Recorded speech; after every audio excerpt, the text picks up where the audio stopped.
I was Welcome about to back, say, where's the guys. game I'm And the pad? first thing y'all I'm hear from stream is Tank groaning. I'm stealing ads. Woohoo. Did you want to change your reactive, hun? Me? Mm-hmm.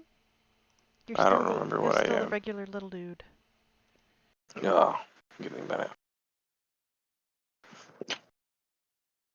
Bro, maybe I really am. Uh, I'm just saying, like, my hip is starting to really bother me real bad. I am sorry for that. Almighty, I'm telling you. Don't call me old. I'm not that old. I would never. Little, nothing a little bit of horse strength muscle relaxer can't fix. I mean, Yes, horse strength. if I had access to No, it, then I I would. literally sent you the link. You can get it at Tractor Supply. It's called Veterinary Liniment Gel, and it is Yes, but I the don't best have thing. it right now. You could probably Amazon it. I don't have the Yes, money right now. Oh, Anyway,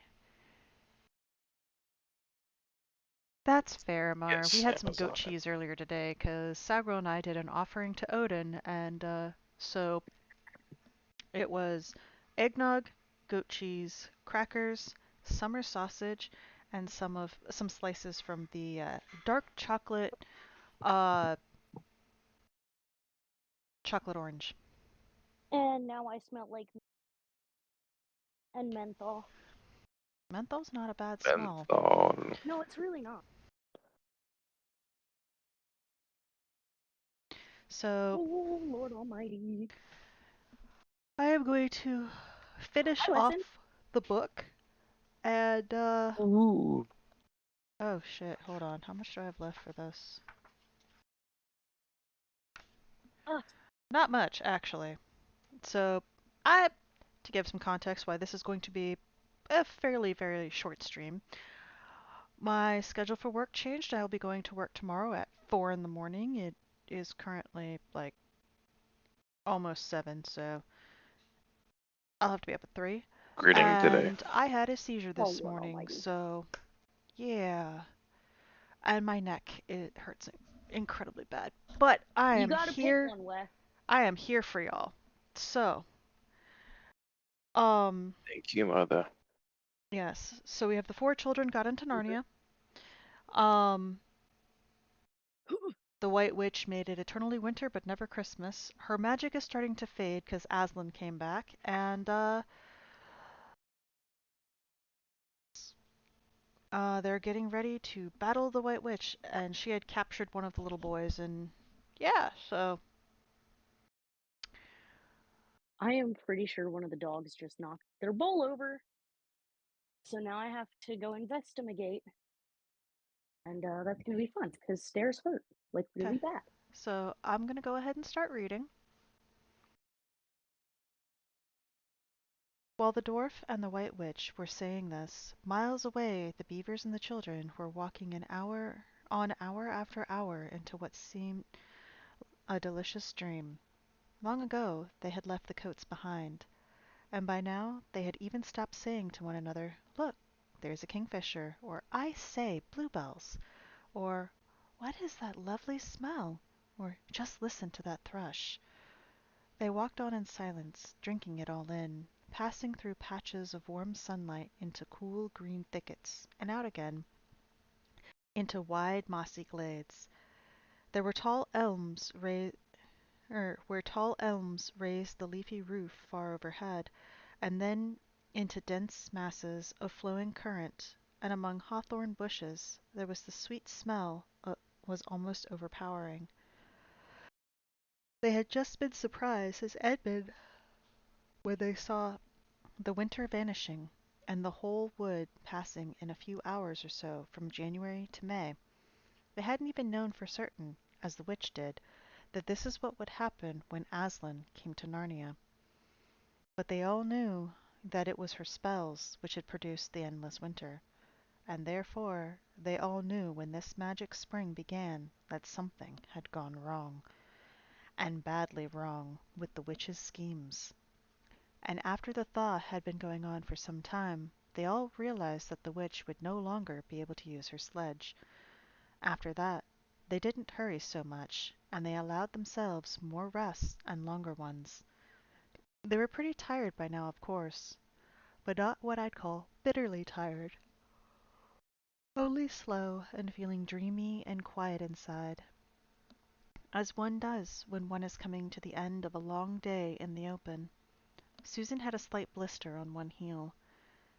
They had left the course of the river some time ago, for one had to turn a little to the right, that meant a little to the south, to reach the place of the stone table. Even if this had not been their way, they couldn't have kept to the river valley once the thaw began, for with all that melting snow, the river would soon be in flood, a wonderful, roaring, thundering yellow flood, and their path would have been under water. And now the sun got low, and the light got redder, and the shadows got longer, and the flowers began to think about closing. Not long now, said Mr. Beaver, and began leading them uphill across very deep, springy moss. It felt nice under their tired feet, in a place where only tall trees grew, very wide apart. The climb, coming at the end of the long day, made them all pant and blow, and just as Lucy was wondering whether she could really get to the top without another long rest, suddenly they were at the top, and this is what they saw. You could have said that out loud, you turd.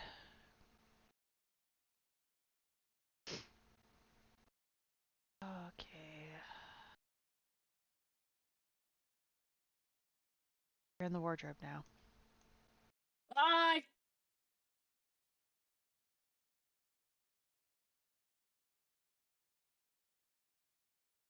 I don't Okay. know.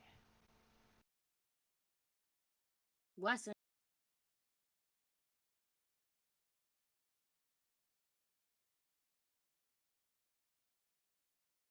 Hey, Crimson.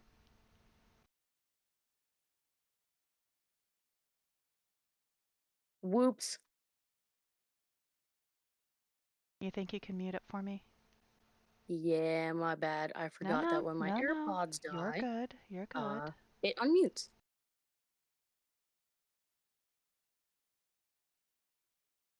They were in a green open space from which you could look down on the forest spreading as far as one could see in every direction, except right ahead. There, far to the east, was something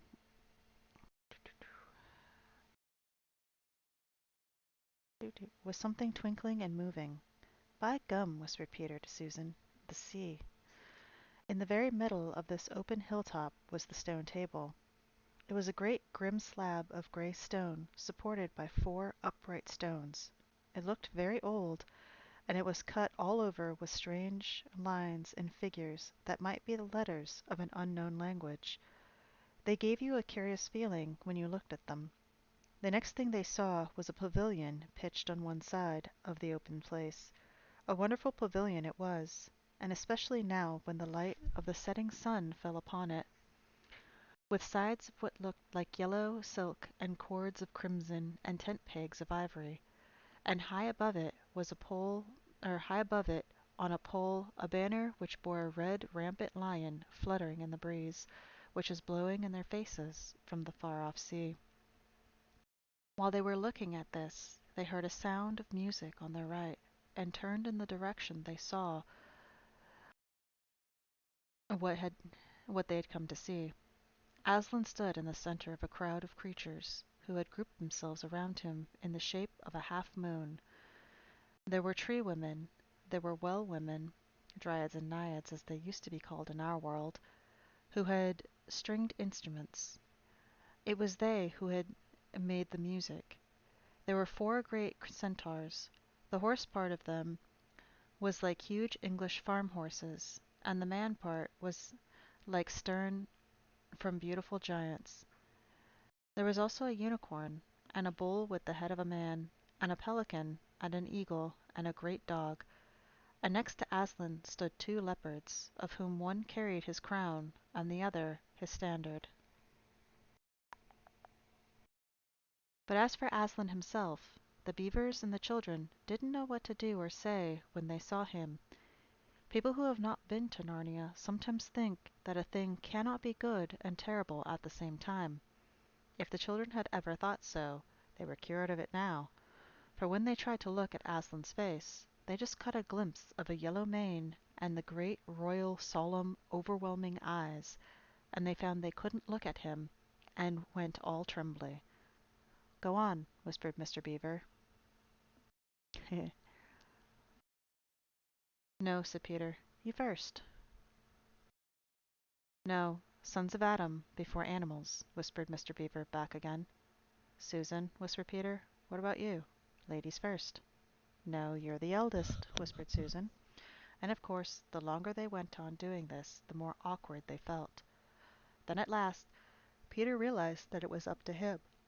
He drew his sword and raised it to the salute, and hastily saying to the others, "Come on, pull yourselves together," he advanced to the lion and said, "We have come, Aslan." "Welcome, Peter, son of Adam," said Aslan. "Welcome, Lucy and Susan, daughters of Eve. Welcome, he beaver and she beaver." His voice was deep and rich, and somehow took the fidgets out of them. They now felt glad and quiet, and it didn't seem awkward to them to stand and say nothing. "But where is the fourth?" asked Aslan. "He has tried to betray them and joined the White Witch, O Aslan," said Mr. Beaver, and then something made Peter say, "That was partly my fault, Aslan. I was angry with him, and I think that helped him go wrong." And Aslan said nothing, either to excuse Peter or to blame him, but merely stood looking at him with his great unchanging eyes. And it seemed to be all of them that there was nothing to be said. "Please, Aslan," said Lucy, "can anything be done to save Edmund?" "All shall be done," said Aslan, "but it may be harder than you think." And then he was silent again for some time. Up to that moment Lucy had been thinking how royal and strong and peaceful his face looked. Now it suddenly came to her head that he looked sad as well. But in the next minute that expression was quite gone. The lion shook his mane and clapped his paws together. Terrible paws, thought Lucy. If he didn't know how to velvet them, and said, "Meanwhile, let the feast be prepared. Ladies, take these daughters of Eve to the pavilion and minister to them." When the girls had gone, Aslan laid his paw, and though it was velveted, it was very heavy, on Peter's shoulder, and said, "Come, son of Adam, and I will show you to a far-off sight of the castle where you are to be king." And Peter, with his sword still drawn in his hand, went with the lion to the eastern edge of the hilltop. There a beautiful sight met his eyes. The sun was setting behind their backs. That meant that the whole country below them lay in the evening light, forests and hills and valleys, and, winding away like a silver snake, the lower part of the great river. And beyond all this, miles away, was the sea, and beyond the sea the sky, full of clouds which were just turning rose color, and the reflection of the sunset. But just where the land of Narnia met the sea, in fact, at the mouth of the great river, there was something on a little hill, shining. It was shining because it was a castle, and of course the sunlight was reflected from all the windows which looked toward Peter and the sunset, but to Peter it looked like a great star residing on the seashore. "That, O man," said Aslan, "is Caer Paravel of the Four Thrones, in one which you must sit as king. I show it to you because you are the firstborn, and you will be high king over all the rest." And once more Peter said nothing, for at that moment a strange noise woke the sudden silence, and it was like a bugle, but richer. "It is your sister's horn," said Aslan to Peter in a low voice, so low as to almost be a purr, but if it was not disrespectful to think of a lion purring. For a moment Peter did not understand. Then, when he saw all the other creatures start forward, and heard Aslan say with a wave of his paw, "Back, let the prince win his spurs," he did understand. and set off running as hard as he could to the pavilion. And there he saw a dreadful sight. The naiads and dryads were scattering in every direction. Lucy was running toward him as fast as her short legs would carry her, and her face was as white as paper. Then he saw Susan made a dash for a tree and swung herself up, followed by a huge gray beast. At first, Peter thought it was a bear, but then he saw it looked like an Alsatian, though it was far too big to be a dog. Then he realized that it was a wolf standing on its hind legs, with its front paws against the tree trunk, snapping and snarling. All the hair on its back stood up on end. Susan had not been able to get higher than the second big branch. One of her legs hung down so that her foot was only an inch or two above the snapping teeth. Peter wondered why she did not get higher, or at least take a better grip. Then he realized that she was going to faint, and if she fainted, she would fall off.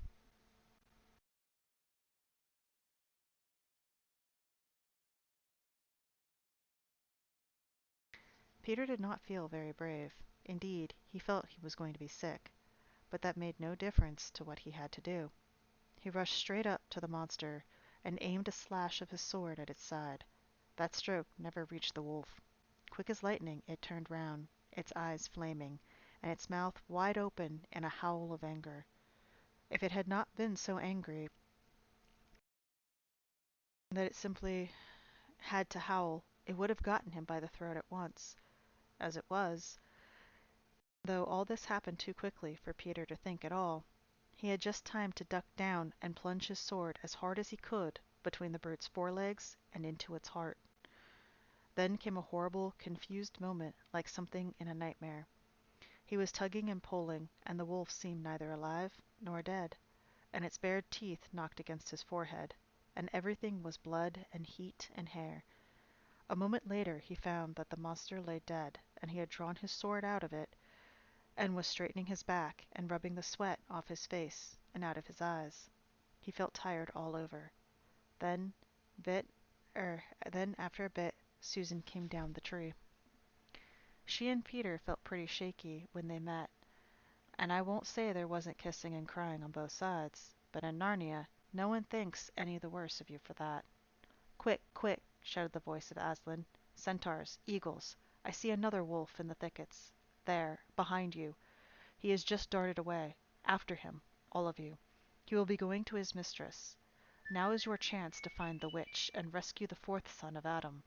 And instantly, with a thunder of hoofs and beating of wings, a dozen or so of the swiftest creatures disappeared into the gathering darkness. Peter, still out of breath, turned and saw Aslan close at hand. You have forgotten to clean your sword, said Aslan. It was true. Peter blushed when he looked at the bright blade and saw it was smeared with the wolf's hair and blood. He stooped down and wiped it quite clean on the grass, and then wiped it quite dry on his coat. Hand it to me and kneel, son of Adam, said Aslan, and when Peter had done so, he struck him with a flat of a blade and said, Rise up, Sir Peter Wolfsbane, and, whatever happens, never forget to wipe your sword.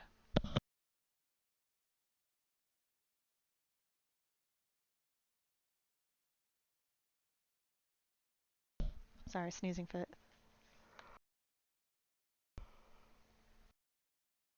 Now we must get back to Edmund. When he had made when he had been made to walk far farther than he could have ever known anybody could walk, the witch at last halted in a dark valley all overshadowed with fir trees and yew trees. Edmund simply sank down and lay on his face, doing nothing at all, and not even caring what was going to happen next, provided they would let him lie still. He was too tired even to notice how hungry and thirsty he was. The witch and the dwarf were talking close behind him in low tones. No, said the dwarf, it is of no use now, O Queen. They must have reached the stone table by now. Perhaps the wolf will smell us out and bring us news, said the witch. It cannot be good news if he does, said the dwarf. 4 thrones in Cair Paravel, said the witch. How if only 3 were filled? That would not fulfill the prophecy. What difference would that make now that he is here? Said the dwarf. He did not dare even now to mention the name of Aslan to his mistress. He may not stay long, and then we would just fall upon the three at care. Yet it might be better, said the dwarf, to keep this one, here he kicked Edmund, for bargaining with. Yes, and have him rescued, said the witch scornfully. Then, said the dwarf, we had better do what we have to do at once. I would like to have it done on the stone table itself, said the witch. That is the proper place. That is where it has always been done before. It will be a long time now before the stone table can again be put to its proper use, said the dwarf. True, said the witch. And then? Well, I will begin. At that moment, with a rush and a snarl, a wolf rushed up to them. I have seen them. They are all at the stone table, with him. They have killed my captain, Maugrim.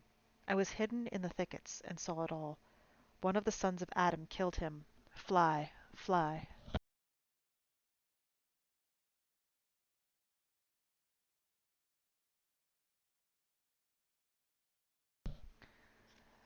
No, said the witch. There need be no flying. Go quickly. Summon all our people to meet me here as speedily as they can. Call out the giants and the werewolves and the spirits of those trees who are on our side. Call the ghouls and the bogles and ogres and the minotaurs. Call the cruels, the hags, the spectres, and the people of the toadstools. We will fight. What? Have I not still my wand? Will not their ranks turn into stone even if they come on? Be off quickly. I have a little thing to finish here while you are away. The great brute bowed its head, turned, and galloped away. Now, she said, we have no table. Let me see. We had better put it against the trunk of a tree. Edmund found himself being roughly forced to his feet. Then the dwarf set him with his back against a tree and bound him fast. He saw the witch take off her outer mantle. Her arms were bare beneath it and terribly white. Because they were so very white he could see them, but he could not see much else. It was so dark in this valley under the dark trees. Prepare the victim, said the witch, and the dwarf undid Edmund's collar and folded back his shirt at the neck. Then he took Edmund's hair and pulled his head back so that he had to rise his chin. After that, Edmund heard a strange noise. Whiz, whiz, whiz. For a moment, he couldn't think what it was. Then he realized it was the sound of a knife being sharpened. At that very moment, he heard loud shouts from every direction, a drumming of hooves and a beating of wings, a scream from the witch, confusion all around him. And then he found he was being untied. Strong arms were round him, and he heard big, kind voices saying things like, "Let him lie down. Give him some wine. Drink this. Steady now. You'll be right in a minute." Then he heard the voices of people who were not talking to him, but to one another. And they were saying things like, "Who's got the witch? I thought you had her. I didn't see her here after I knocked the knife out of her hand. I was after the dwarf. Do you mean to say she's escaped? Oh, chap, can't mind everything at once. What's that? Oh, sorry, it's only a stump." But just at this point Edmund went off in a dead faint. Presently the centaurs and unicorns and deer and birds, they were of course the rescue party which Aslan had sent in the last chapter, all set off to go back to the stone table, carrying Edmund with them. But if they could have seen what happened in the valley after they had gone, I think they might have been surprised. It was still perfectly still, and presently the moon grew bright. If you had been there, you would have seen the moonlight shining on an old tree stump and on a fair-sized boulder, but if you had gone on looking, you would have gradually have to begin to think there was something odd about both the stump and the boulder. And next you would have thought that the stump did really look remarkable, like a little fat man crouched on the ground. And if you had watched long enough, you would have seen the stump walk across to the boulder, and the boulder sit up and begin talking to the stump. For in reality, the stump and the boulder were simply the witch and the dwarf. For it was part of her magic that she could make things look like what they weren't, and she had the presence of mind to do so at that very moment when the knife was knocked out of her hand. She had kept hold of her wand, so it had been kept safe, too. When the other children woke up the next morning, they had been sleeping on piles of cushions in the pavilion. The first thing they heard from Mrs. Beaver was that her brother had been rescued and brought into camp last night, and was at the moment with Aslan. As soon as they had breakfasted, they all went out, and there they saw Aslan and Edmund walking together in the dewy grass, apart from the rest of the court. There is no need to tell you, and no one ever heard, what Aslan was saying, but it was a conversation which Edmund never forgot. As the others drew nearer, Aslan turned to meet them, bringing Edmund with him. "Here is your brother," he said, "and there is no need to talk to him about what is past." Edmund shook his hands with each of the others and said to each of them in turn, "I'm sorry," and everyone said, "That's all right." And then everyone wanted very hard to say something which would make it quite clear that they were all friends with him again, something ordinary and neutral or natural. And of course, no one could think of anything in the world to say, but before they had time to feel really awkward, one of the leopards approached Aslan and said, "Sire, there is a messenger from the enemy who craves audience." "Let him approach," said Aslan. The leopard went away and soon returned leading the witch's dwarf. "What is your message, son of earth?" asked Aslan. "The Queen of Narnia and Empress of the Lone Islands desires a safe conduct to come and speak with you," said the dwarf, "on a matter which is much to your advantage as to hers." "Queen of Narnia, indeed," said Mr. Beaver. "Of all the cheek—" "Peace, Beaver," said Aslan. "All names will soon be restored to their proper owners. In the meantime, we will not dispute about them. Tell your mistress, son of earth, that I grant her safe conduct on condition that she leaves her wand behind her at that great oak." This was agreed to, and the two lepers went back to see with the dwarf to see that the conditions were properly carried out.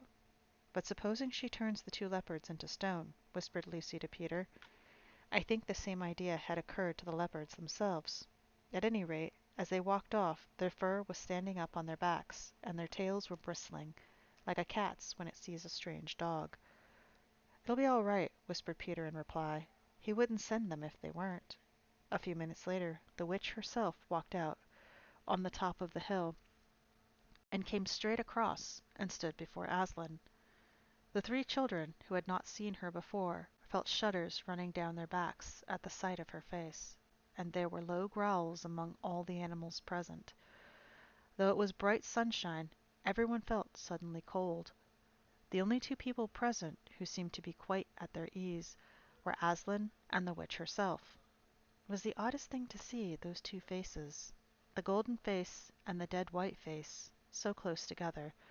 Not that the witch looked Aslan exactly in the eyes. Mrs. Beaver particularly noticed this. "You have a traitor here, Aslan," said the witch. Of course, everyone present knew that she meant Edmund. But Edmund had got past thinking about himself after all he'd been through, and after the talk he'd had this morning. He just went on looking at Aslan. It didn't seem to matter what the witch said. "Well," said Aslan, "his offense was not against you." "Have you forgotten the deep magic?" asked the witch. "Let us say I have forgotten it," answered Aslan gravely. "Tell us about this deep magic." "Tell you," said the witch, her voice growing suddenly shriller. "Tell you what is written on the very table of stone which stands beside us? Tell you what is written in letters deep as a spear is long on the firestones of the secret hill? Tell you what is engraved in the scepter of the Emperor beyond the sea? You at least know the magic which the Emperor put into Narnia at the very beginning. You know that every traitor belongs to me as my lawful prey, and that for every treachery I have a right to a kill." "Oh," said Mr. Beaver, "so that's how you came to imagine yourself a queen, because you were the Emperor's hangman. I see." "Peace, Beaver," said Aslan, in a very low growl. "And so," continued the witch, "that human creature is mine. His life is forfeit to me. His blood is my property." "Come and take it then," said the bull with the man's head, in a great bellowing voice. "Fool," said the witch, with a savage smile that was almost a snarl. "Do you really think your master mob or your master can rob me my rights by mere force. He knows the deep magic better than that.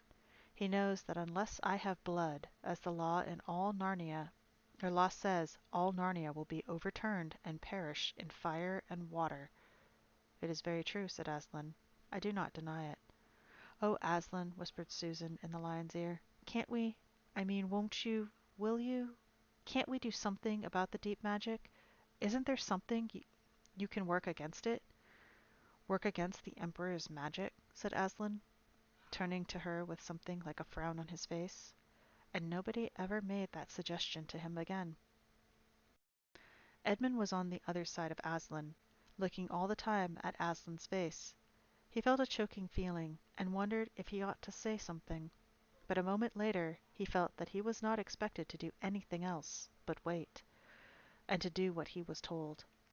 Fall back, all of you, said Aslan, and I will talk with the witch alone.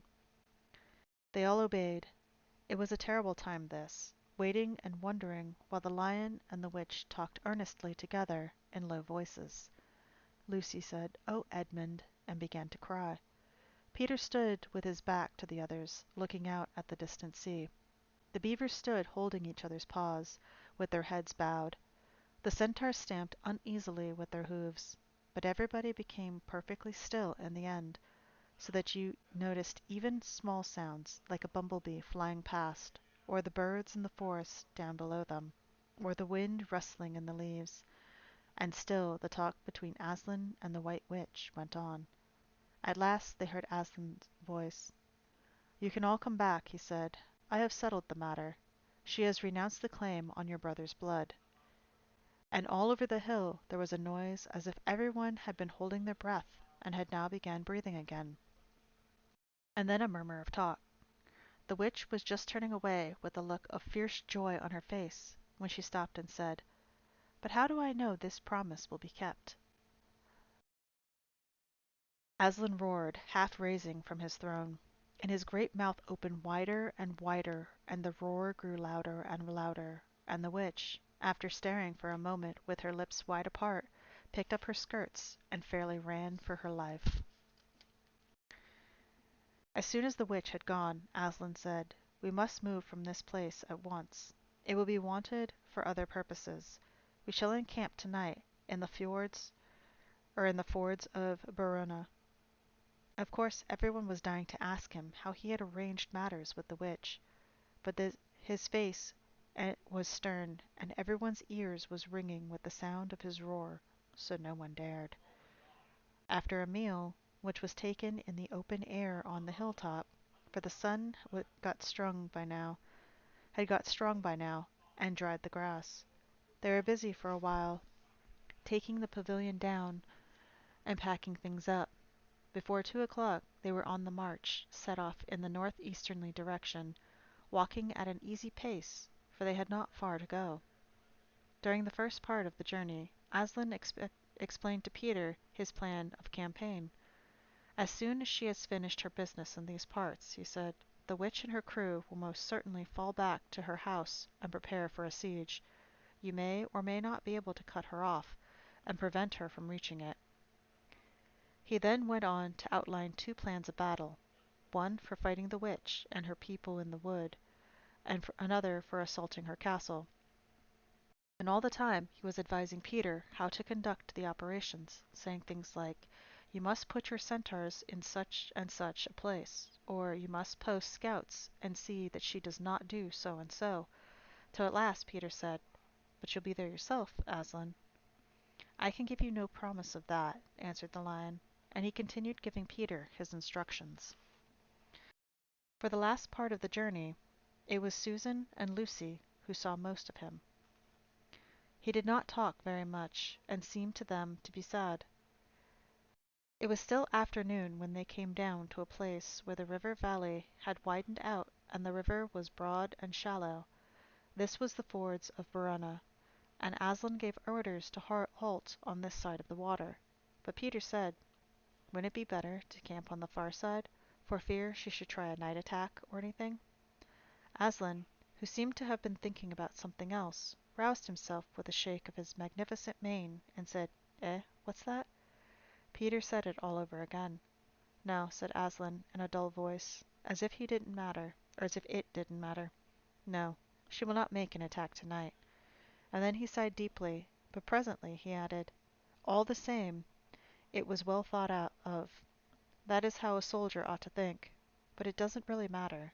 So they proceeded to pitch their camp. Aslan's mood affected everyone that evening. Peter was feeling uncomfortable, too, at the idea of fighting the battle on his own. The news that Aslan might not be there had come back as a great shock to him. Supper that evening was a quiet meal.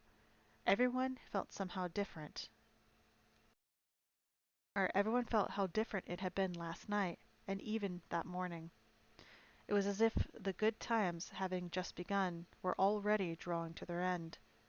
This feeling affected Susan so much that she couldn't get to sleep when she went to bed, and after she had lain counting sheep and turning over and over, she heard Lucy give a long sigh and turn over just beside her in the darkness. "Can't you get to sleep either?" said Susan. "No," said Lucy. "I thought you were asleep. I say, Susan." "Hey, pirata." What? I had a most horrible feeling, as if something were hanging over us. Have you? Because as a matter of fact, so have I. Something about Aslan, said Lucy. Either some dreadful thing is going to happen to him, or something dreadful that he's going to do. There's been something wrong with him all afternoon, said Susie. Lucy, what was that he said about not being with us in the battle? You don't think he could be stealing away and leaving us tonight, do you? Where is he now? Said Lucy. Is he here in the pavilion? I don't think so. Susan, let's go outside and have a look around. We might see him. All right, let's, said Susan. We might just as well be doing that as lying awake here. Very quietly, the two girls groped their way among the other sleepers and crept out of the tent. The moonlight was bright and everything was quiet, or was quite still except for the noise of the river chattering over the stones. Then Susan suddenly caught Lucy's arm and said, "Look!" On the far side of the camping ground, just where the trees began, they saw the lion slowly walking away from them into the wood. Without another word, they both followed him. He led them up the steep slope out of the river valley, and then slightly to the right, apparently by the same route they had all used that afternoon in coming from the hill of the stone table. On and on he led them, into the dark shadows, and out into pale moonlight, getting their feet wet with the heavy dew. He looked somehow different from the Aslan they knew. His tail and his head hung low, and he walked slowly as if he were very, very tired. Then, when they were crossing a wide open place where there were no shadows for them to hide in, he stopped and looked around. It was no good trying to run away, so they came toward him. When they were closer, he said, "Oh, children, children, why are you following me?" "We couldn't sleep," said Lucy, and then felt sure she needed to say no more, and that Aslan knew all they had been thinking. "Please, may we come with you, wherever you're going?" asked Susan. "Well," said Aslan, and seemed to be thinking. Then he said, "I should be glad of company tonight. Yes, you may come, if you will promise to stop when I tell you, and after that leave me to go on alone." "Oh, thank you, and we will," said the two girls. Forward they went again, and one of the girls walked on each side of the lion. But how slowly he walked, and his great royal head drooped so low that his nose nearly touched the grass. Presently he stumbled and gave a low moan. "Aslan, dear Aslan," said Lucy, "what is wrong? Can you tell us?" "Are you ill, dear Aslan?" asked Susan. "No," said Aslan. "I am sad and lonely. Lay your hands on my mane so that I can feel you are there, and let us walk like that." And so the girls did what would never have dared to do without his permission, and what they had longed to do ever since they first saw him, buried their cold hands in the beautiful sea of fur and stroked it, and, so doing, walked with him. And presently they saw that they were going with him up the slope to the hill on which the stone table stood. They went up at the side where the trees came furthest up, and when they got to the last tree, it was one that had some bushes around it. Aslan stopped and said, "O children, children, here you must stop, and whatever happens, do not let yourselves be seen. Farewell." And both the girls cried bitterly, though they hardly knew why, and clung to the lion, and kissed his mane, and his nose, and his paws, and his great sad eyes. Then he turned from them, and walked out on the top of the hill, and Lucy and Susan crouched in the bushes, looked after him, and this is what they saw. A great crowd of people were standing all around the stone table, and though the moon was shining, many of them carried torches which burned with evil-looking red flames and black smoke. But such people, ogres with monstrous teeth, and wolves, and bull-headed men, spirits of evil trees and poisonous plants, and other creatures whom I won't describe, because if I did, the grown-ups would probably not let you read this book. Cruels and hags and incubuses, wraiths, horrors, ifrits, or sprites, orkneys, woozes, and ettins. In fact, here were all those who were on the witch's side, and whom the wolf had summoned at her command. And right in the middle, standing by the table, was the witch herself. A howl and a gibber of dismay went up from the creatures when they first saw the great lion pacing toward them, and for a moment even the witch herself seemed to be struck with fear. Then she recovered herself, and gave a wild, fierce laugh. "The fool!" she cried. "The fool has come! Bind him fast!" Lucy and Susan held their breaths, waiting for Aslan's roar and his spring upon his enemies. But it never came. Four hags, grinning and leering, yet also, at first, hanging back and half afraid of what they had to do, had approached him. "Bind him, I said," repeated the White Witch. The hags made a dart at him, and shrieked with triumph when they found that he made no resistance at all. Then others, evil dwarfs and apes, rushed in to help them, and between them they rolled the huge lion over his back and tied all four paws together, shouting and cheering as if they had done something brave, though, had the lion chosen, one of those paws could have been the death of them all. But he made no noise, even when the enemies, straining and struggling, pulled the cords so tight that they cut into his flesh. They began dragging him toward the stone table. "Stop," said the witch. "Let him first be shaved." Another roar of mean laughter went up from her followers, as an ogre with a pair of shears came forward and squatted down by Aslan's head. Snip, snip, snip went the shears, and the masses of curling gold began to fall to the ground. When the ogre stood back and the children, watching from their hiding place, could see the shape of Aslan looking all small and different without his mane. The enemies also saw the difference. "Why, he's only a great cat, after all," cried one. "Is that what we've been afraid of?" said another.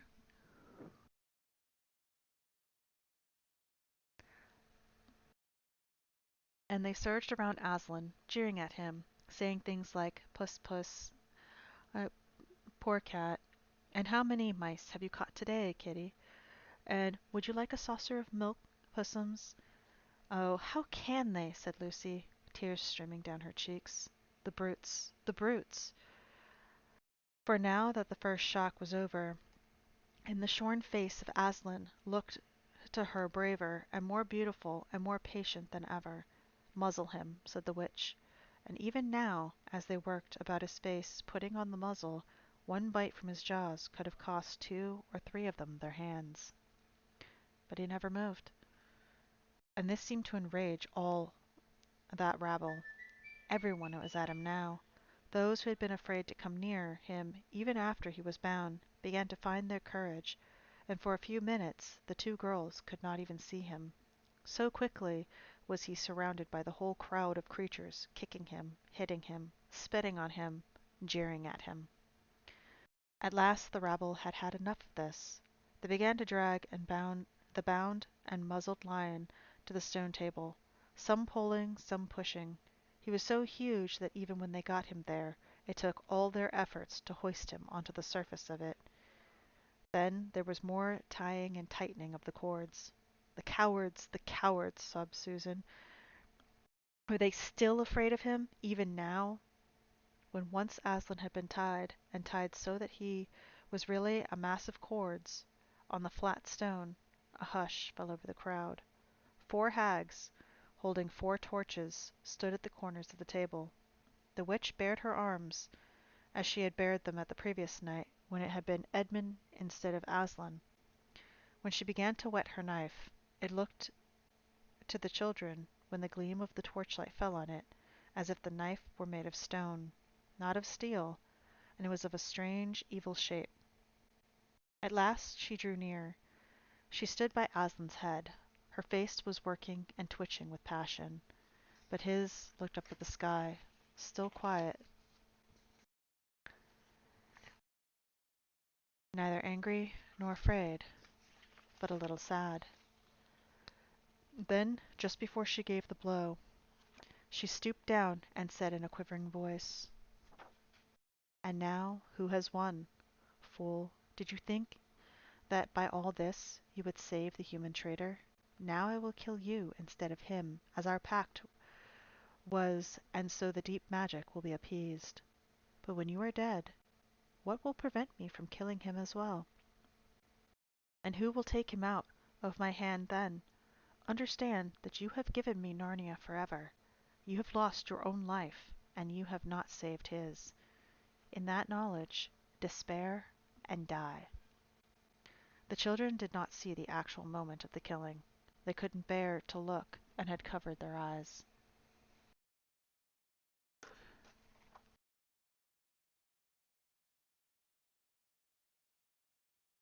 While the 2 girls still crouched in the bushes, with their hands over their faces, they heard the voice of the witch calling out, "Now, follow me all. We will set about what remains of this war. It will not take us long to crush the human vermin and these traitors now that the great fool, the great cat, lies dead." At this moment the children were for a few seconds in very great danger, for the wild cries and the noise of skirling pipes and shrill horns blowing, the whole of that vile rabble came sweeping off the hilltop and down the slope right past their hiding place. They felt the spectres go by them like a cold wind, and they felt the ground shake beneath them under the galloping feet of the minotaurs, and overhead there went a flurry of foul wings and a blackness of vultures and giant bats. At any other time they would have trembled with fear, but now the sadness and shame and horror of Aslan's death so filled their minds that they hardly thought of it. As soon as the wood was silent again, Susan and Lucy crept out onto the open hilltop. The moon was getting low, and thin clouds were passing across her, but still they could see the shapes of the lion lying dead in his bonds, and down they both knelt in the wet grass, and kissed his cold face and stroked his beautiful fur, what was left of it, and cried till they could cry no more, and then they looked at each other and held each other's hands for mere loneliness, and cried again, and then again were silent. At last Lucy said, "I can't bear to look at that horrible muzzle. I wonder, could we take it off?" So they tried, and after a lot of working at it, for their fingers were cold and it was now the darkest part of the night, they succeeded, and when they saw his face without it they burst out crying again, and kissed it, and cradled it, and wiped away at the blood and the foam as well as they could, and it was all more lonely and hopeless and horrid than I know how to describe.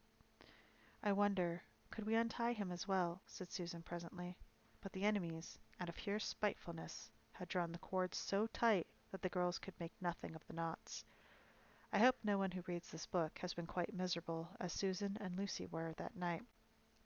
But if you have been, if you've been up all night and cried till you have no more tears left in you, you will know that there comes in the end of a sort of quietness. You will feel as if nothing is ever going to happen again. At any rate, that is how it felt to these 2. Hours and hours seemed to go by in this dead calm, and they hardly noticed that they were getting colder and colder. But at last, Lucy noticed two other things. One was that the sky on the east side of the hill was a little less dark than it had been an hour ago. The other was that some tiny movement going on in the grass at her feet. At first, she took no interest in this. What did it matter? Nothing mattered now. But at last she saw that whatever it was had begun to move up to the upright stones of the stone table.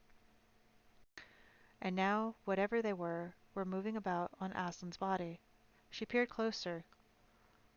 They were little gray things. Ugh, cried Susan from the other side of the table. How beastly! There were horrid little mice crawling all over him. Go away, you little beasts. And she raised her hand to frighten them away. Wait, said Lucy, who had been looking at them more closely still. Can you see what they're doing? Both girls bent down and stared. I do believe, said Susan. How queer. They're nibbling away at the cords. That's what I thought, said Lucy. I think they're friendly mice. Poor little things. They don't realize he's dead. I think it'll do some good untying him.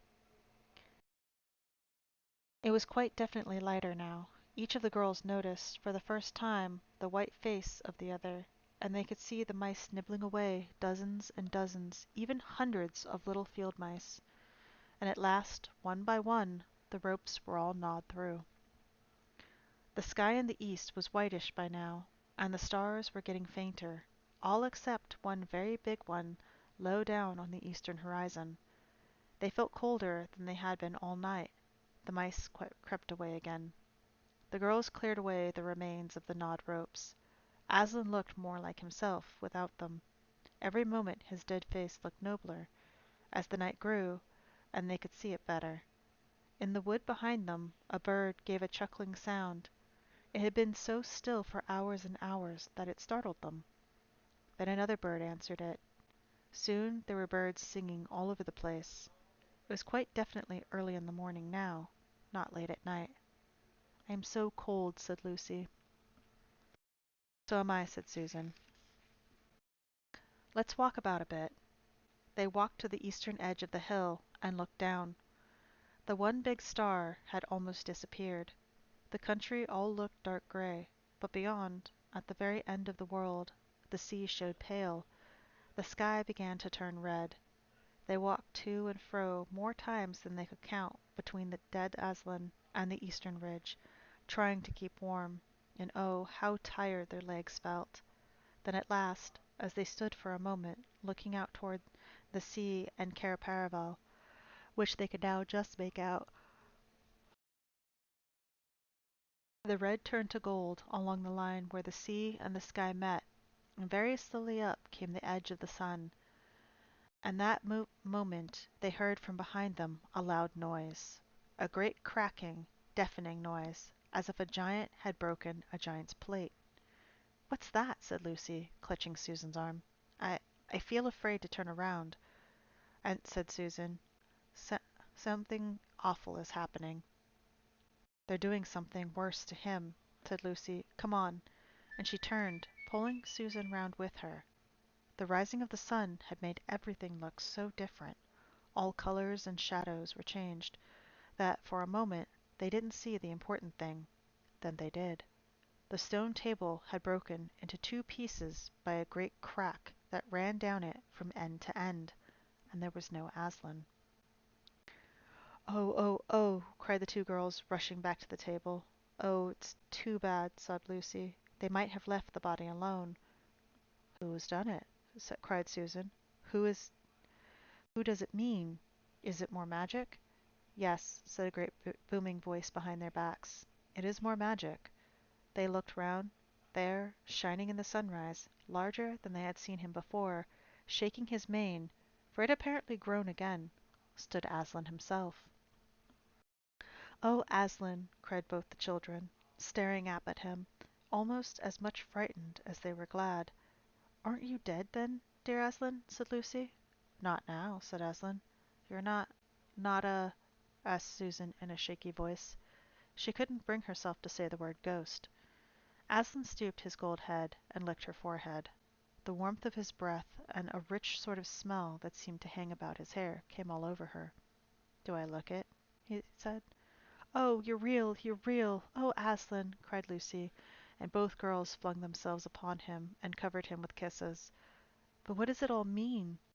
Asked Susan, when they were somewhat calmer. It means, said Aslan, that though the witch knew the deep magic, there was a magic deeper still which she did not know. Her knowledge goes back only to the dawn of time. But if she could have looked a little further back, into the stillness and darkness before time dawned, she would have read there a different incantation.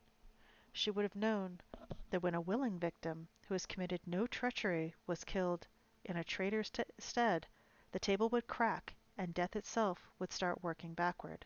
And now, oh yes, now, said Lucy, jumping up and clapping her hands. Oh, children, said the lion, I feel my strength coming back to me. Oh, children, catch me if you can. He stood for a second, his eyes very bright, his limbs quivering, lashing himself with his tail. Then he made a leap high over their heads and landed on the other side of the table. Laughing, though she didn't know why, Lucy scrambled over it to reach him. Aslan leaped again. A mad chase began. Round and round the hilltop he led them, now hopelessly out of their reach, now letting them almost catch his tail, now diving between them, now tossing them in the air with his huge and beautifully velveted paws and catching them again, and now stopping unexpectedly so that all three of them rolled over together in a happy, laughing heap of fur and arms and legs.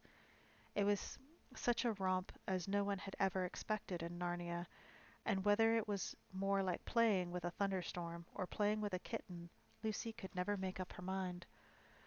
And the funny thing was that when all three finally lay together panting in the sun, the girls no longer felt in the least tired or hungry or thirsty. And now, said Aslan presently, to business. I feel I am going to roar. You had better put your fingers in your ears.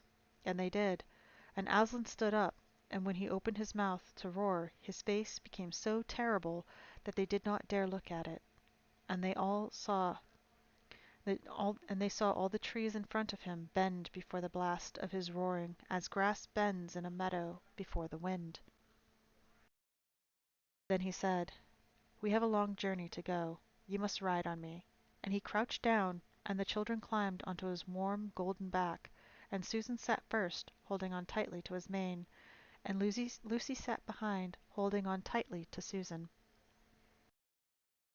And with a great heave he rose beneath them, and then shot off, faster than any horse could go, down hill and into the thicket of the forest.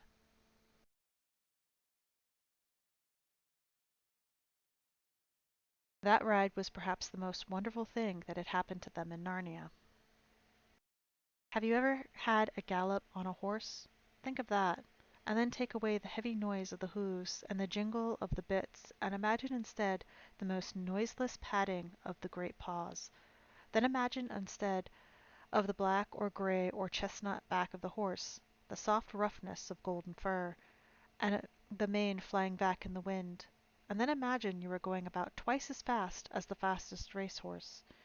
But this is a mount that doesn't need to be guided and never grows tired. He rushes on and on, never missing his footing.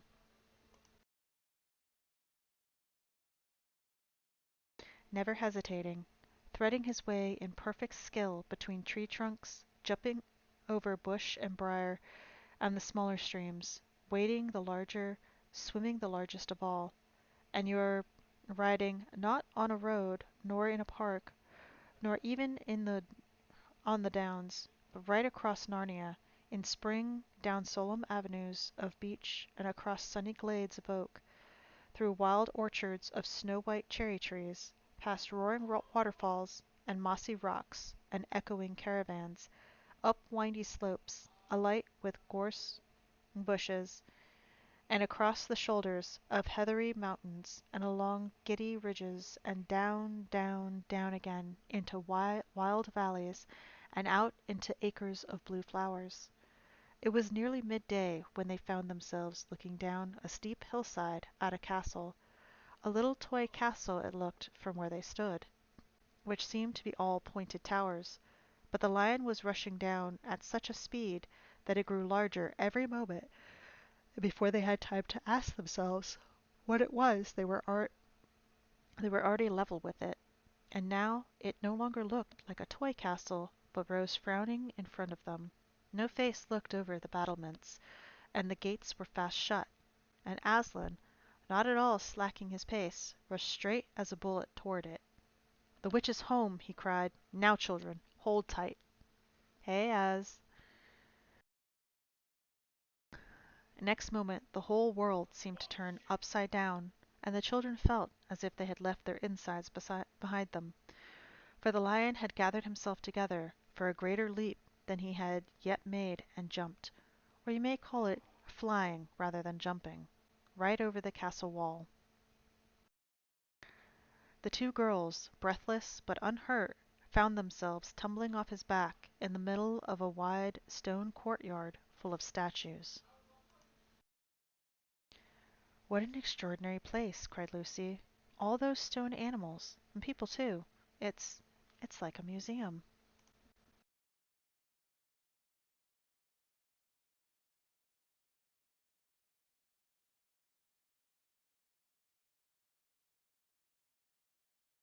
"Hush," said Susan. "Aslan's doing something." He was indeed. He had bounded up to the stone lion and breathed on him. Then, without waiting a moment, he whisked round, almost as if he had been a cat chasing its tail, and breathed also on the stone dwarf, which, as you remember, was standing a few feet from the lion with his back to it. Then he pounced on a taller stone dryad which stood beyond the dwarf, turned rapidly aside to deal with the stone rabbit on his right, and rushed on to two centaurs.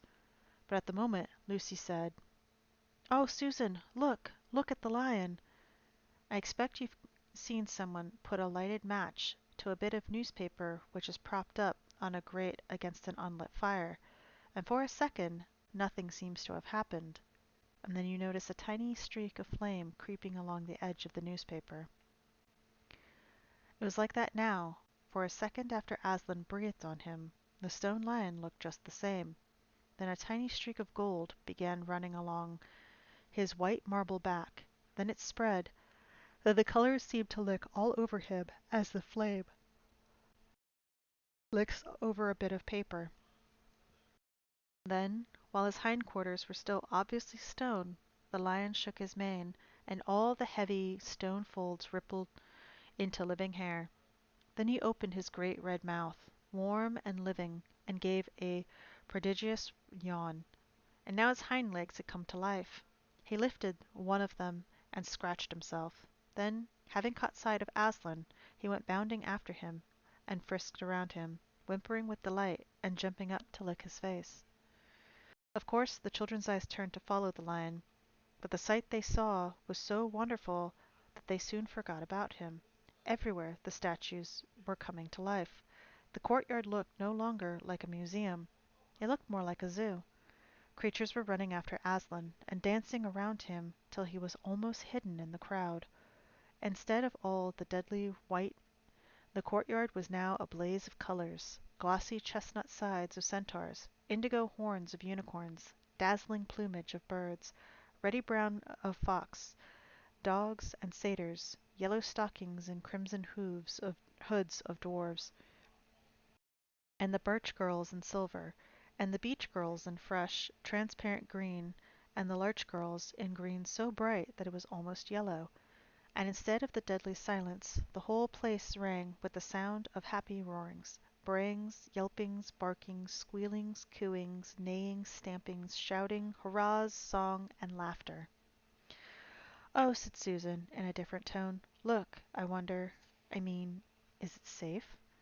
Lucy looked and saw that Aslan had just breathed on the feet of a stone giant. "It's all right," shouted Aslan joyously. "Once the feet are put right, the rest of him will follow." "That isn't exactly what I meant," whispered Susan to Lucy, but it was too late to do anything about it now, even if Aslan could have listened to her. The change was already creeping up the giant's legs. Now he was moving his feet. A moment later he lifted his club off his shoulder, rubbed his eyes, and said, "Bless me, I must have been asleep. Now, Where's my dratted little witch that was running about on the ground? Somewhere just by my feet it was. But when everyone had shouted up to him to explain what had really happened, and when the giant had put his hand to his ear and got them to repeat it all again, so that at last he understood, then he bowed down till his head was no farther off than the top of a haystack, and touched his cap repeatedly to Aslan, beaming all over his honest ugly face. Giants of any sort are now so rare in England, and so few giants are good-tempered, that 10 to 1 you have never seen a giant when his face is beaming. It's a sight well worth looking at. Now for the inside of this house, said Aslan. Look alive, everyone. Up the stairs and down the stairs, and in my lady's chamber. Leave no corner unsearched. You never know where some poor prisoner may be concealed. And into the interior they all rushed, and for several minutes the whole of that dark, horrible, fusty old castle echoed with the opening of windows and with everyone's voices crying out at once, "Don't forget the dungeons! Give us a hand with this door! Here's another little winding stair. Oh, I say, here's a poor kangaroo! Call Aslan! Whew! How it smells in here! Look out for trap doors! Up here! There's a whole lot more on the landing." But the best of all was when Lucy came rushing upward, shouting out, "Aslan! Aslan! I've I've found Helios! Oh, do come quick!" A moment later Lucy and the little fawn were holding each other by both hands and dancing round and round for joy. The little chap was none worse for having been a statue, and was of course very interested in all she had to tell him. But at last the ransacking of the witch's fortress had ended. The whole castle stood empty, with every door and window open, and the light in the sweet spring air flooding into all the dark and evil places which needed them so badly. The whole crowd of liberated statues surged back into the courtyard, and it was then that someone, Helios I think, first said, "But how are we going to get out?" For Aslan had gone in by a jump, and the gates were still locked. "That'll be all right," said Aslan, and then, rising on his hind legs, he bawled up at the giant. "Hi, you up there!" he roared. "What's your name?" "Giant Rufflebuffin, if it please your honor," said the giant, once more touching his cap. "Well then, Giant Rufflebuffin," said Aslan, "just let us out of this, will you?" "Certainly, your honor. It will be my pleasure," said Giant Rufflebuffin. "Stand well away from the gates, all you little uns." Then he strode to the gate himself, and bang, bang, bang went his huge club. The gates creaked at the first blow, cracked at the second, and shivered at the third.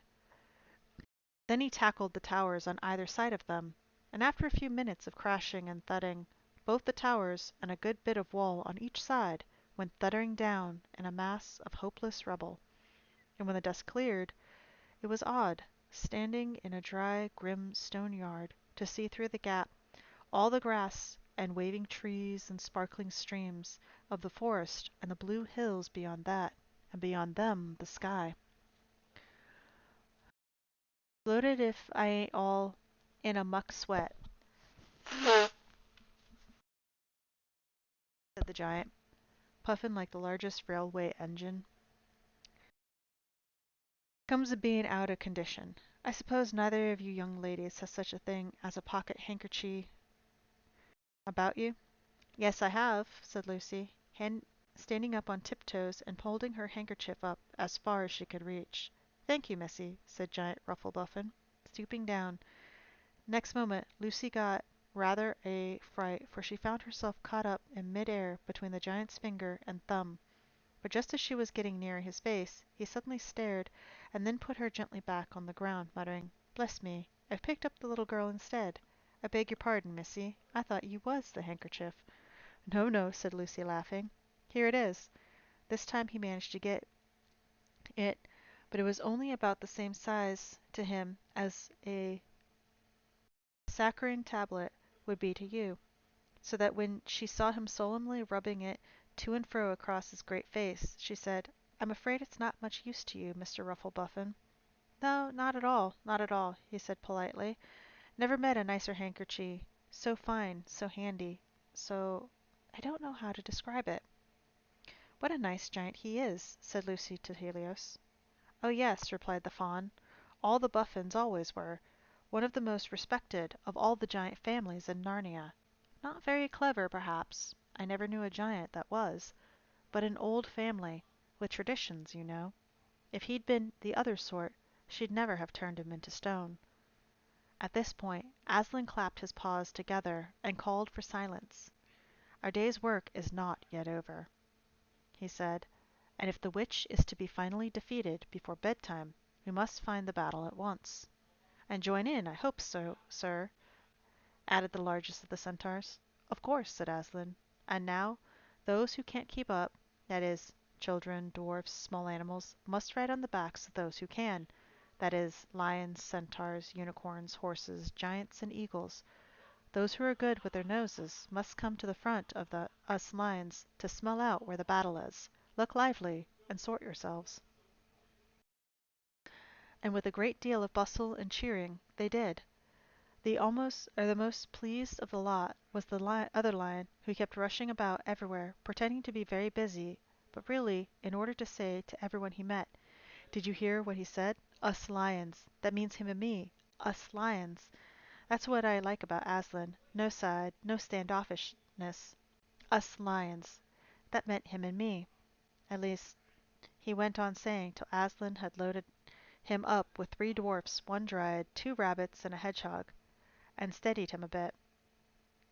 When all were ready, it was a big sheepdog who actually helped Aslan most in getting them sorted into the proper order.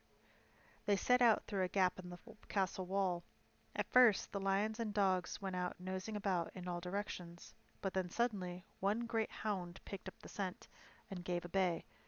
There was no time lost after that. Soon all the dogs and lions and wolves and other hunting animals were going at full speed with their noses to the ground. And all the others streaked out for half a mile behind them.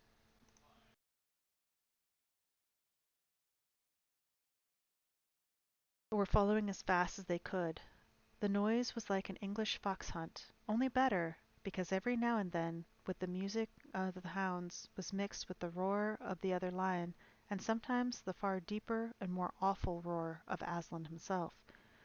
Faster and faster they went, as the scent became easier and easier to follow, and then, just as they came to the last curve in a narrow, winding valley, Lucy heard above all these noises another noise, a different one, which gave her a queer feeling inside. It was a noise of shouts and shrieks, and of the clashing of metal against metal. Then they came out of the narrow valley, and at once she saw the reason. There stood Peter and Edmund and all the rest of Aslan's army, fighting desperately against the crowd of horrible creatures whom she had seen last night. Only now, in the daylight, they looked even stranger and more evil and more deformed. There also seemed to be far more of them. Peter's army, which had their backs to her, looked terribly few, and there were statues dotted all over the battlefield. So apparently the witch had been using her wand. But she did not seem to be using it now. She was fighting with her stone knife. It was Peter she was fighting, both of them going at it so badly that Lucy could hardly make out what was happening. She only saw the stone knife and Peter's sword flashing so quickly that they looked like 3 knives and 3 swords. The pair were in the center. On either side of the line stretched out. Horrible things were happening wherever she looked. "Off my back, children!" shouted Aslan, and they both tumbled off. Then, with a roar that shook all Narnia from the western lamp post to the shores of the eastern sea, and the great beast flung himself upon the White Witch. Lucy saw her face lifted toward him for a second with an expression of terror and amazement. Then the lion and the witch had rolled over together, but with the witch underneath, and at the same moment all warlike creatures whom Aslan had led from the witch's house rushed madly on the enemy lines. Dwarves with their battle axes, dogs with teeth, the giant with his club, and his feet also crushed dozens of the foe, unicorns with their horns, centaurs with swords and hooves, and Peter's tired army cheered, and the newcomers roared, and the enemy squealed and gibbered till the wood re-echoed with the din of that onset. The battle was all over a few minutes after their arrival. Most of the enemy had been killed in the first charge of Aslan and his companions, and those who were still living saw that the witch was dead. They either gave themselves up or took flight. The next thing that Lucy knew was that Peter and Aslan were shaking hands. It was strange to see Peter looking as he looked now. His face was so pale and stern, and he seemed so much older. It was all Edmund's doing, Aslan, Peter was saying. We'd have been beaten if it hadn't been for him. The witch was turning our troops to stone, right and left, but nothing could stop him. He fought his way through 3 ogres to where she was just turning one of your leopards into a statue, and when he reached her, he had the sense to bring his sword smashing down on her wand, instead of trying to go for her directly, and simply getting made a statue himself for his pains. That was the mistake all of the rest were making. Once her wand was broken, we began to have some chance, if we hadn't lost so many already. He was terribly wounded. We must go and see him. They found Edmund in charge of Mrs. Beaver a little way back from the fighting line. He was covered in blood, his mouth was open, and his face a nasty green color.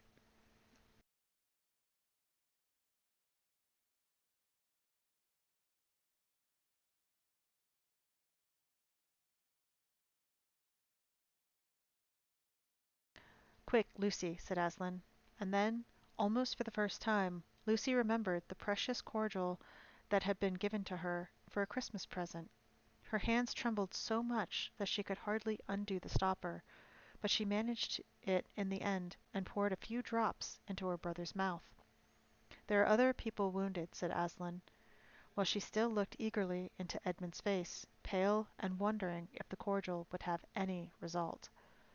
Yes, I know, said Lucy crossly. Wait a minute.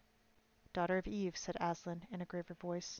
Others also are at the point of death. Must more people die for Edmund? I'm sorry, Aslan, said Lucy, getting up and going with him. And for the next half hour they were very busy. She was attending to the wounded while he restored those who had been turned into stone.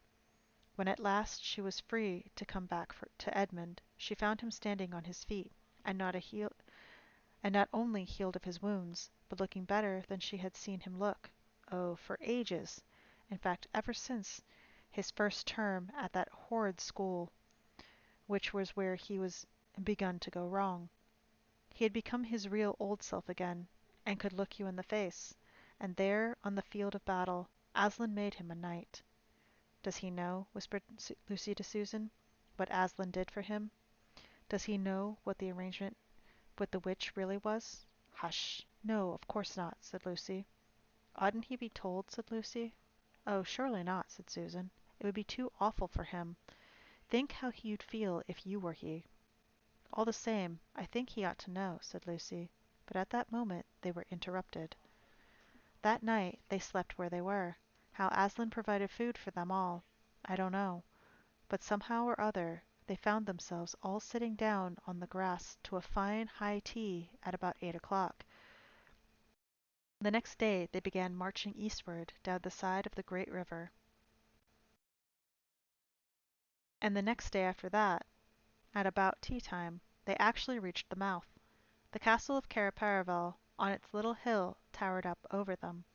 Before them were the sands, with rocks and little pools of salt water and seaweed, and the smell of the sea and long miles of bluish-green waves breaking for ever and ever on the beach. And oh, the cry of the seagulls! Have you heard it?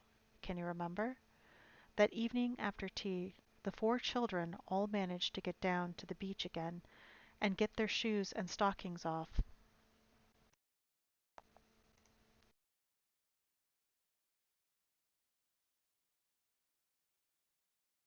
And feel the sand between their toes. But the next day was more solemn. Oh my God, did I actually...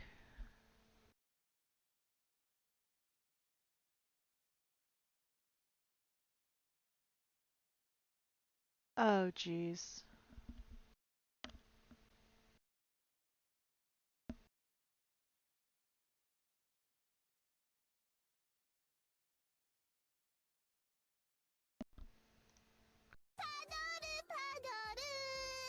Okay. I need you to tell me how far, like, when my reactive stop. What's the last thing you guys heard?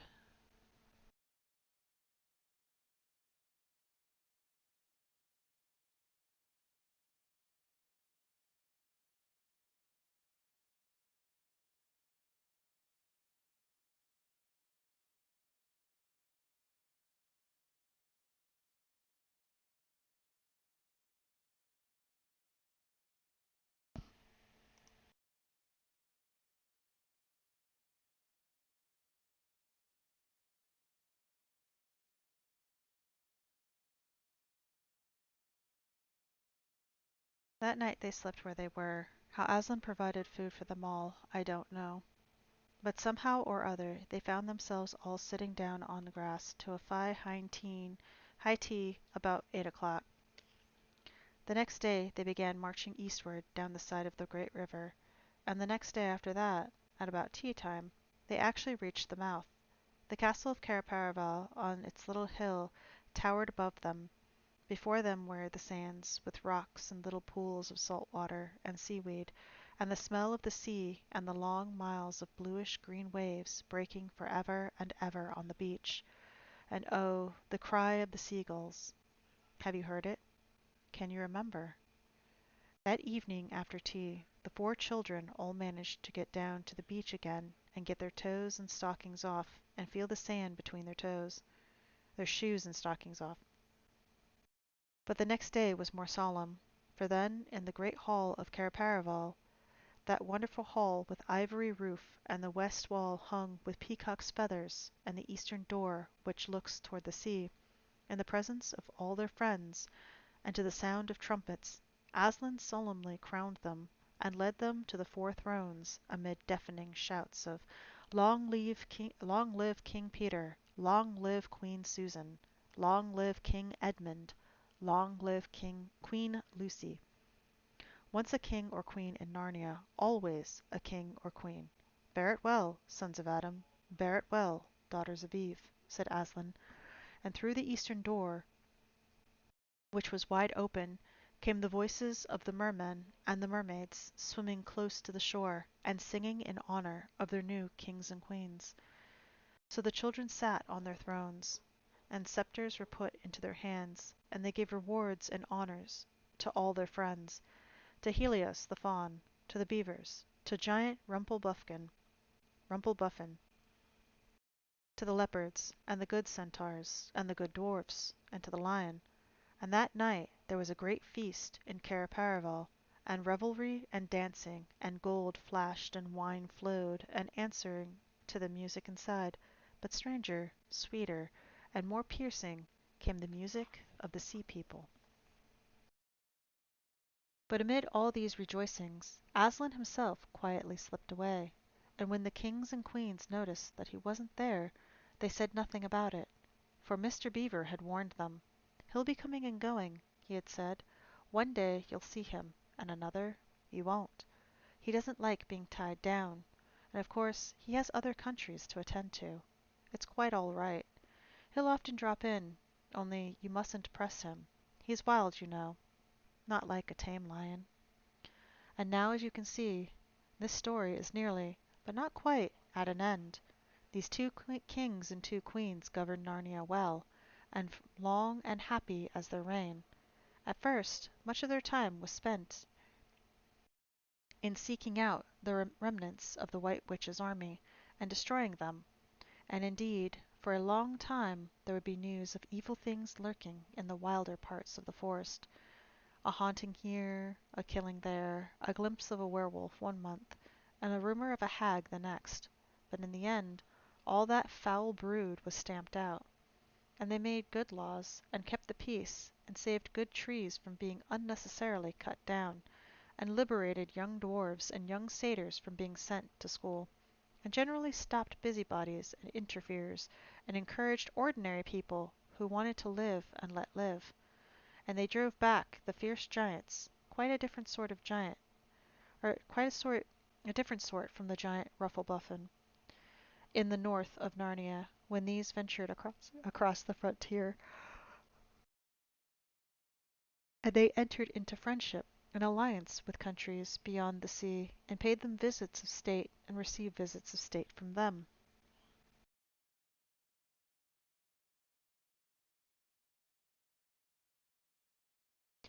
And they themselves grew and changed as the years passed over them.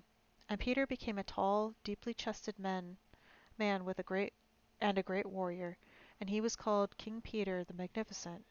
Susan grew into a tall and gracious woman with black hair that fell almost to her feet, and the kings of the countries beyond the sea began to send ambassadors, asking for her hand in marriage. She was called Queen Susan the Gentle. Edmund was a graver and quieter man than Peter, and great in counsel and judgment. He was called King Edmund the Just. As for Lucy, she was also gay and golden-haired, and all princes in those parts desired her to be their queen, and her own people called her Queen Lucy the Valiant. So they lived in great joy, and if ever they remembered their life in this world, it was only as one remembers a dream. And one year it fell out that Helios, who was a middle-aged faun by now, was beginning to be stout, came down the river and brought them news that the white stag had once more appeared in these parts, the white stag who would give you wishes if you caught him. So these two kings and two queens, with the principal members of their court, rode a-hunting with horns and hounds in the western woods to follow the white stag. And they had not hunted long before they had caught sight of him, and he led them a great pace over rough and smooth and thorough, thick and thin, till the horses of the courtiers were tired, and these four were still looking, or still following. And they saw the stag enter into a thicket where their horses could not follow. Then said King Peter, for they had talked in quite a different style now, having been kings and queens for so long, fair consorts, let us now alight from our horses, and follow this beast into the thicket, for in all my days I have never hunted a nobler quarry. Sir, said the others, even so let us do. So they alighted and tied their horses to trees, and went into the thicket wood on foot. And as soon as they entered it, Queen Susan said, Fair friends, here is a great marvel, for I seem to see a man of iron. Madam, said King Edmund, if you look well upon it, you shall see it is a pillar of iron with a lantern set on the top thereof. By the lion's mane, a strange device, said King Peter, to see a lantern here where the trees cluster so thick about it and so high above it, that if it were lit it should give light to no man. Sir, said Queen Lucy, by likelihood, then this post and this lamp were set here, there were smaller trees in this place, or fewer, or none, for this is a young wood, and an old post is iron. And they stood looking upon it.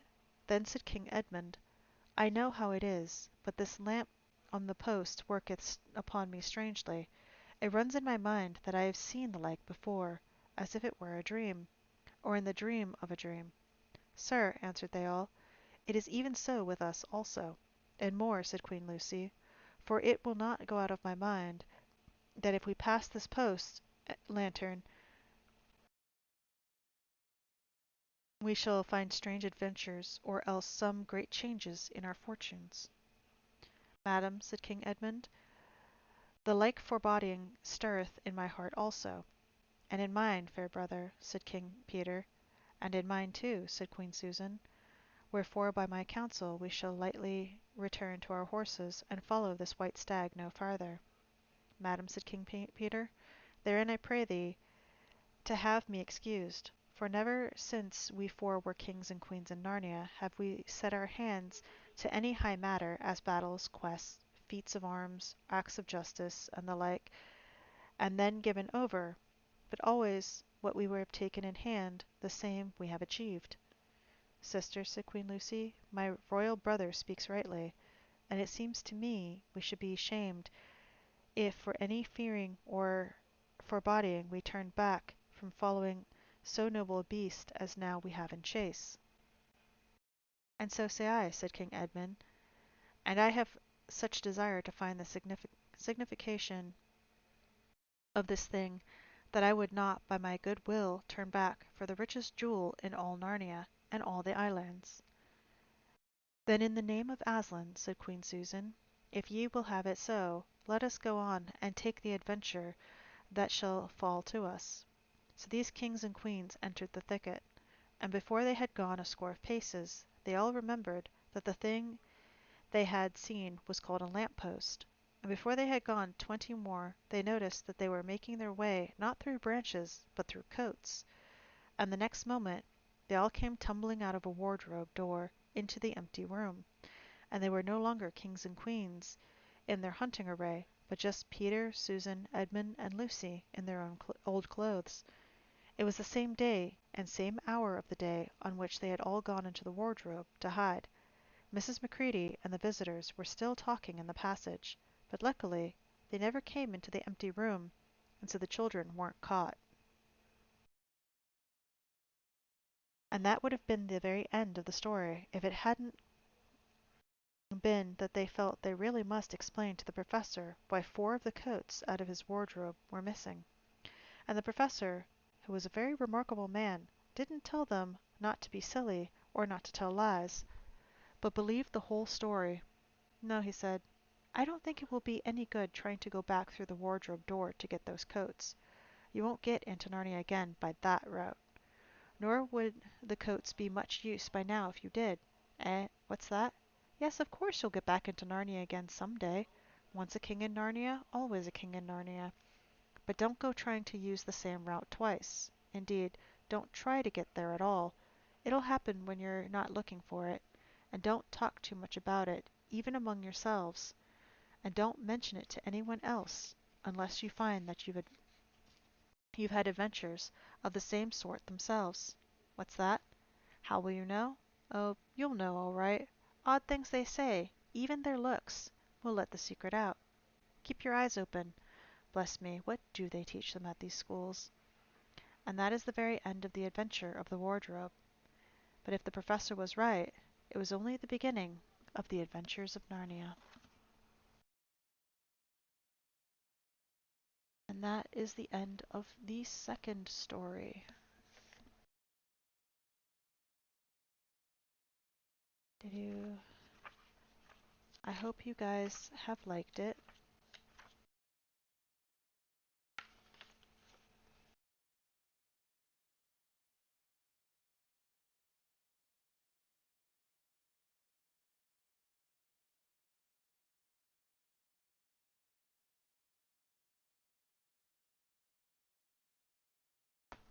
And again, as I said from the start, if you guys weren't here, I had a seizure this morning, so I'm going to end it with that.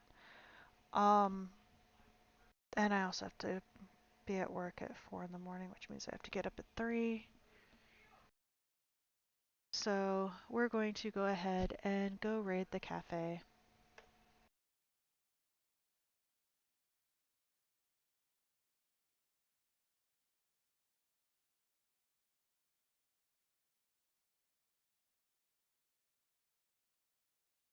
Okay.